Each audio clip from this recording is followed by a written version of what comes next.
Are you ready to come on and take a free ride? And you won't believe to where. This is Scott Ott with Bill Whittle and Stephen Green, and this is Right Angle, brought to you by the members at BillWhittle.com. And gentlemen, that free ride is going to be to Johns Hopkins University for a medical degree program made possible by a $1 billion donation from Michael Bloomberg, whose Bloomberg News service made him fabulously wealthy, who later served as mayor in New York City. And this is not the first time that Bloomberg has made a contribution to Johns Hopkins University specifically. He's now given some $4.55 billion to the university. But here's what it provides, Stephen Green. For a student who's pursuing a medical degree, and it actually goes much broader than this, but the headline passage here is it costs about $65,000 a year to pay tuition, and 4 years of that comes to about $260,000. But if your family income is less than $300,000, you're going to get all of that covered. In addition, if your family income is less than $175,000, the scholarship will also cover living expenses and fees. In effect, it is a free ride to one of the top medical schools in the country, and you can also go for other things with lesser subsidies there. But Bloomberg is a 1964 graduate of Johns Hopkins University and obviously has been faithful as a giver. His previous donations to the university also were to help with tuition, including undergrad tuition. Steve, honestly, I just did this story because I hear nothing in the news about wealthy people other than those filthy millionaires and billionaires who are in it for themselves. And the specific reason why Bloomberg and others do things like this is because they want to make sure that money is not the obstacle that keeps bright students from being able to go to a top-notch medical school, and then in many cases return to places that might not have ever had access to a Johns Hopkins grade medical professional, acknowledged to be among the best schools in the world. And Steve, it's just, and this guy Bloomberg doesn't always, bat from my side of the plate, but he has demonstrated here, I think, in another instance of we could go 24 hours a day and just start enumerating all the things that wealthy people have done. But basically, he's making it possible for people to get medical care, top-notch medical care, and for people to get medical degrees who would otherwise either have not able to get them at all or would have had to settle for a much lower rung of the ladder, so to speak, in medical education. What do you think about this $1 billion Bloomberg donation to Johns Hopkins? Bravo. Well done. And I might not agree with him very much on policy, although clearly he was the last decent mayor New York City has had, that poor city. But this is what college endowments, as far as I'm concerned, ought to be for. Exclusively, well, almost exclusively. If I could wave a magic wand and change the country's tax code, these Ivy League schools have these. And not just the Ivy League schools. The big universities have these huge endowments that, aren't taxed or anything. And if I could wave my magic wand and change the tax code, I would tax any returns that those endowments generate at 100%, except for disbursements they make for student aid or construction of new facilities or that kind of thing. Anything else, just tax it at 100% and encourage them to spend this money to either improve the schools or improve education opportunities for those who otherwise couldn't afford it.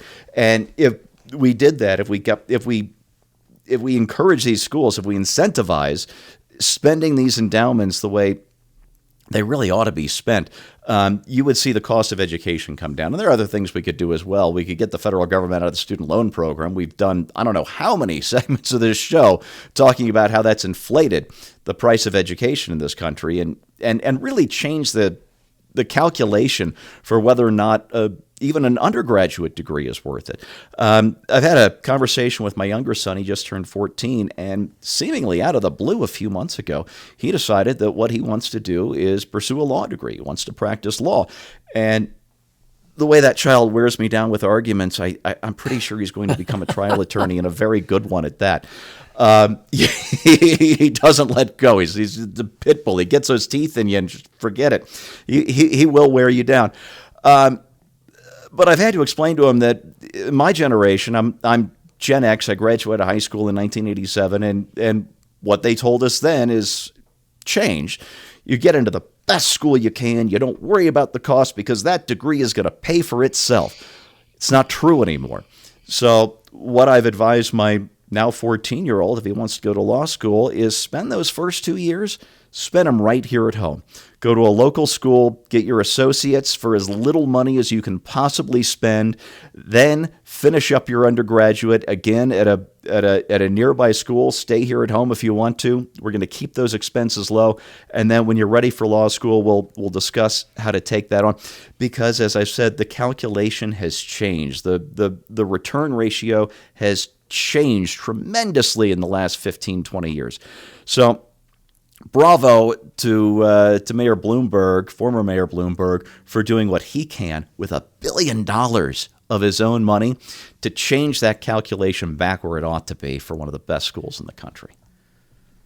Bill Whittle, this is just the tail end of the whole process that it takes to become a billionaire. I'm reading this book that our Backstage members know about, our members at BillWhittle.com know about, called The Capitalist Manifesto. And one of the stories that the author tells in there is of a guy who decided that he wanted to express his gratitude for so many wonderful things that he experiences in his life, but that was too broad of a subject. So he said he was just going to go and thank everybody who had a hand in his cup of coffee that he has in the morning. And he began traveling the world, going to the places where the beans are grown and the roasted and the cup is made and the all the elements that go into making this. And eventually he realized he couldn't do it because tens of thousands of people had been involved in getting that cup of coffee to him exactly when he wanted it, piping hot, exactly the flavor he wanted at that moment. And when I think about the $1 billion gift to the university, Bill, I think about how one accumulates $1 billion in profit. It's by producing more than $1 billion in value for people. And that end of the story needs to be told as well. And I shouldn't ask this question. Am I naive to think that anybody's going to look at this? Yes, I'm naive. It just seems to me that one person out there who hasn't previously thought this way should look at this and go, hey, wait a minute. Maybe billionaires aren't pure evil. I wonder if there's more to the story than I've heard. Well, just before I get to that, let me just say it was interesting when you were listing at the very beginning the conditions that you needed in order to be eligible for this tuition grant, and I realized, my God, if you make less than $300,000 a year, you're indigent now by this definition. Well, according to Johns Hopkins pricing, yeah. And I will come back to what you said about the whole billionaire thing. Johns Hopkins just needs a quick moment, because Johns Hopkins isn't just an extraordinarily good school. Johns Hopkins was the first genuine university in America. In order to be a doctor, when Johns Hopkins was established, you just had to say, I feel like being a doctor, and somebody'd say, well, then, by God, you're a doctor. American medicine was so far behind European medicine at that time, it was really quite shocking. You just go down and become a doctor, and if you get lucky, maybe you get the guy's appendix out, and maybe he even survives, who knows. But Johns Hopkins was the first American university to apply standards not only to its medical school, but to everything else. In many ways, it is the first of the legitimate American universities, which even with the erosion of the things that are happening at the undergraduate level and all of the nightmares we see with wokeism on colleges and so on, the American university system is still the wonder of the world. People come from all across the planet to go to these schools. Yeah. My topic this week has actually got something to do with that as well. And I might also mention that Johns Hopkins is also catching up with the Jet Propulsion Laboratory. I believe it was Johns Hopkins that ran the New Horizons mission to Pluto. There's some bright kids there. As far as the generosity of billionaires go, I remember when I did that speech. It was 2012. It was 2 days after Mitt Romney lost the election, and I remember how angry I was that Mitt Romney had run away from his money during that 2012 campaign. You're worth $212 million. And I said, I'm not worth $212 million, or $250 million. Yeah. You're not taking $38 million away from me. I worked very hard for that $38 million. And I said, and unlike the government that I'm running to be the president of, I did not have coercive force to get that money. I didn't have a chance to point a gun at people and take $1 billion of their dollars. They had to pay me, and nobody trades down, right? Everybody trades up. Everybody thought that they got more value than what they paid me for. So and I'm speaking as Romney here, I'm saying I employ 250,000 people. There's 250,000 mortgages that are paid every single month because of me and my associates and what we do at the company. On and on and on. Just laid out this whole defense. And it's airtight. It's absolutely airtight. It's one of the things that's so true and so effective as a rhetorical weapon against these modern Marxists is, if you're one of these people that really hates capitalism and you want to work for the poor, and you think that the poor, the disadvantaged, are really mistreated in this country, then why don't you go out and get a job as a super lawyer and make millions and millions of dollars a year so that you can pay millions and millions of dollars in taxes, and then actually accomplish some good for people instead of being a broke college student who's handing out, flyers for benefits that are going to just barely eke you by. I don't know. Look, here the cynical part of this to me is limited simply to this. There's no question that this is going to allow a top level medical education to become available to scores, if not hundreds, possibly even thousands of people, because $1 billion is a lot of money, who would have gotten it otherwise, and that is nothing but good. There's no evil attached to that. That is just nothing but pure gain.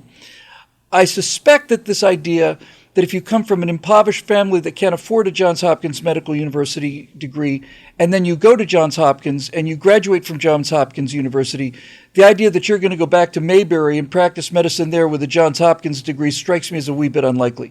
But that's okay, because we need specialists, we need cardiac surgeons, we need brain surgeons, we need them all across the country. And so there's nothing but good here. And for people who say, well, he's a billionaire, he's got 5 houses. It's like, yeah, he's got 5 houses because people like you gave him money for what he provided. And if you don't like it, then stop looking at other people's success as a measure of your own worth. And if you do like it, then get your butt in gear. Look, this is the country. This country is supposed to work this way. It's supposed to be the kind of country where somebody drives by in an amazing car. If you're a young man, let's say, you see this incredible sports car go by.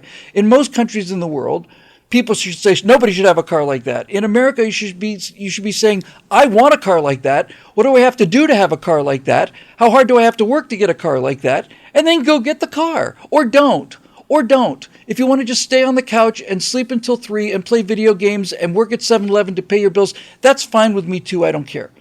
But to complain about the system that produces so much wealth and wonder is stupid. It's as stupid as calling it Johns Hopkins University. There's a I forget whether it's on YouTube or TikTok or somewhere, but there's I think several of these where they go around, they just go up to people who have nice cars and say, hey, what do you do for a living? And I think it's one of the greatest ideas for a video series ever, because it's kind of what you're saying, Bill.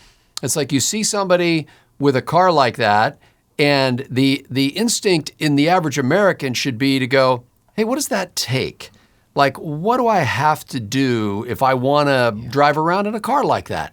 And the whole attendant lifestyle that is suggested by it. Now, some people have cars like that because they've gone so deep in hock and they'll never get out of it and they'll never pay off the car. And, and they'll, or a boat or an airplane or whatever. What do you want? That's right, exactly. Yeah. But I think that's neat. Earlier this year, we mentioned that Ruth Gottesman gave $1 billion to Albert Einstein College of Medicine so that they could also offer free tuition. At NYU's Grossman School of Medicine, they offer free tuition too. Obviously, thank you to the donors who made this possible. I wondered when I read this story about Michael Bloomberg's contribution to Johns Hopkins University that will make it possible for all these doctors to be generated in places that they wouldn't otherwise. Even Bill, and I think there's some legitimate skepticism about whether these folks are going to return to their inner city neighborhood, for example, that they came out of. But I'll tell you what, Bill, the kid who comes home from Johns Hopkins University and goes to dinner and hangs out with his friends, and people are like, "You're a doctor." That kid inspires. You're a surgeon. That You're kid, a brain surgeon. Exactly. That kid makes other kids want to do the same thing. And so even if only for that, the inspiration value of it, I think it is great. Couldn't agree more. There's one of the fascinating things about this is a lot of times people think in terms of, well, what are those fat cats going to do with all that money they have? And here we have a fat cat who's doing with that money what you would hope that fat cats would do, which is giving it to a worthy purpose. However, what I think people miss a lot of times is the fact that in the generation of that largesse, that fat cat had to do a lot of things for a lot of people. He had to improve lives in substantive ways so that people were willing to part with their money in exchange for the service or the product that he provided. And this is true across the board. If you see somebody with great wealth, you shouldn't look at that person and go, how did that pig get that wealth? You should say, gee, I wonder what people valued in him. What was it that people saw in him that said, we're willing to give you this money? Because that money had to come voluntarily, as Bill pointed out, had to come voluntarily from people. And the best little description of this I think I saw was in this book, The Capitalist Manifesto, where the author basically says, we live in a thank you economy. When a transaction happens, when I buy a sandwich and I give money to the sandwich vendor and the vendor gives me the sandwich, both of us say thank you. It's an exchange of value. I gave some of my time to get that sandwich. The guy who made the sandwich gave some of his time to get the money, which he will then use to buy a swimming pool for his kids. And make more sandwiches. And it's not a thank you, you're welcome economy where one guy does something for somebody else and the other guy is the recipient of his beneficence. It is two people exchanging value to make both of their lives better, a virtuous cycle that generates good for many. And in this case, I would be willing to wager that the good that Michael Bloomberg has done in the generating of the wealth at least rivals that which he has done in the distribution of the wealth to Johns Hopkins University. For Bill Whittle and Stephen Green, I'm Scott Ott. Thanks to the members at BillWhittle.com for making Right Angle possible.